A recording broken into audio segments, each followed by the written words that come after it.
গোলাঘাটৰ আমগুৰি মধ্য ইংৰাজী বিদ্যালয়ত ৰাইজৰ উৎসৱ। গোলাঘাট পূব প্ৰাথমিক শিক্ষা খণ্ডৰ অন্তৰ্গত আমগুৰি মধ্য ইংৰাজী বিদ্যালয়ত 12খন বিদ্যালয়ৰ সহযোগত 22 আৰু 23 ফেব্ৰুৱাৰীত দুদিনীয়াকৈ ৰাইজৰ উৎসৱ অনুষ্ঠিত হৈ যায়। অনুষ্ঠানত 3 সহস্ৰাধিক ৰাইজ তথা ছাত্ৰ-ছাত্ৰীৰ উপস্থিতিত এক বৃহৎ বাৰে ৰহণীয়া বৰ্ণাঢ্য সাংস্কৃতিক শোভাযাত্ৰা অনুষ্ঠিত হয়। ৰাইজৰ উৎসৱৰ মুকলি সভাত পৌৰোহিত্য কৰে বিদ্যালয় উন্নয়ন পৰিকল্পনা সমিতিৰ সভাপতি নাৰায়ণ বৰাই। মুকলি সভাত বিশিষ্ট অতিথি হিচাপে উপস্থিত থাকে গোলাঘাট জিলাৰ শিক্ষক প্ৰশিক্ষণৰ আঁচনি বিষয়া নীলুফাৰ মেহতাবী। নিৰ্দিষ্ট বক্তা হিচাপে উপস্থিত থাকে ধলাগুৰি মধ্য ইংৰাজী বিদ্যালয়ৰ অৱসৰপ্ৰাপ্ত প্ৰধান শিক্ষক অৰূপ কুমাৰ দুৱাৰা। আমন্ত্ৰিত অতিথি হিচাপে উপস্থিত থাকে গৰ্জান নৱজ্যোতি প্ৰাথমিক বিদ্যালয়ৰ প্ৰধান শিক্ষক ৰত্নেশ্বৰ ঠেঙাল। পুৱাৰ ভাগত প্ৰাক্তন সভাপতি দীপাংকৰ সোণোৱালে বন্তি প্ৰজ্বলন কৰাৰ পাছতে স্মৃতি তৰ্পণ কৰে প্ৰতিষ্ঠাপক সভাপতি শিশুৰাম সোণোৱালে আৰু সাংস্কৃতিক শোভাযাত্ৰা উদ্বোধন কৰে শিল্পী পেঞ্চনাৰ যদু বৰুৱাই। অনুষ্ঠানৰ আঁত ধৰে বিজ্ঞান শিক্ষক মেদিনী মোহন শইকীয়াই। প্ৰধান শিক্ষক লোকেশ্বৰ গগৈ, উদযাপন সমিতিৰ সভাপতি অবিনাশ গগৈ, সম্পাদক চৈয়দ শ্বাৱাল চাকিৰ, অভ্যৰ্থনা সমিতিৰ সভাপতি খগেন গগৈ, সম্পাদিকা মঞ্জুমণি ফুকন, ৰূপা শইকীয়া আৰু ৰেখামণি শইকীয়াই ৰাইজক ধন্যবাদ আৰু কৃতজ্ঞতা জ্ঞাপন কৰে। গোলাঘাটৰ পৰা জীৱন গগৈ প্ৰতিবেদন, অৰুণোদয় অসম।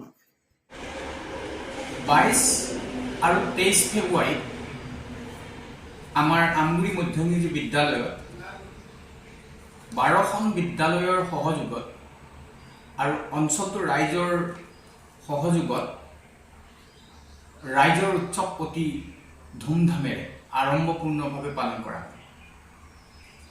আমাৰ ৰাইজৰ উৎসৱত এই 12খন বিদ্যালয়ৰ ভিতৰত অংশগ্ৰহণ কৰে আমগুৰি মধ্য ইংৰাজী বিদ্যালয়ৰ সহযোগী বিদ্যালয়সমূহ, যেনে আমগুৰি প্ৰাথমিক বিদ্যালয়, 2 নং মিলনপুৰ প্ৰাথমিক বিদ্যালয়,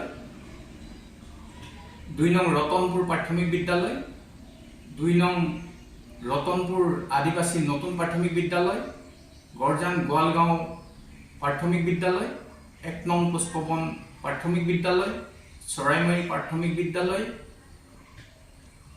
চৰাইমাৰী 2 নং পুষ্পবন প্ৰাথমিক বিদ্যালয়, 3 নং চৰাইমাৰী পুষ্পবন প্ৰাথমিক বিদ্যালয়, জয়জ্যোতি প্ৰাথমিক বিদ্যালয় আৰু চৰাইমাৰী হাইস্কুল, এই 12খন বিদ্যালয়ৰ সহযোগত ধুমধামেৰে আমাৰ ৰাইজৰ উৎসৱ পালন হৈছে। আজি 23 তাৰিখৰ দিনাখন এক বৃহৎ বাৰে ৰহণীয়া বৰ্ণাঢ্য সাংস্কৃতিক শোভাযাত্ৰা হয়। এই শোভাযাত্ৰাত 3 সহস্ৰাধিক ছাত্ৰ ছাত্ৰী, অভিভাৱক তথা ৰাইজে অংশগ্ৰহণ কৰে।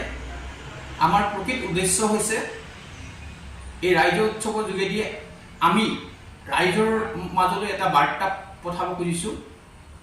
সেই বাৰ্তা হৈছে যে বিদ্যালয়সমূহৰ লগত ৰাইজক পোনপটীয়াকৈ আৰু প্ৰত্যক্ষভাৱে জড়িত কৰা, আৰু ৰাইজৰ মাজত বিশেষভাৱে ছাত্ৰ ছাত্ৰীসকলৰ মাজতো শৈক্ষিক, সামাজিক, সাংস্কৃতিক আদিৰ দিশত সজাগতাৰ সৃষ্টি কৰা আমাৰ উদ্দেশ্য।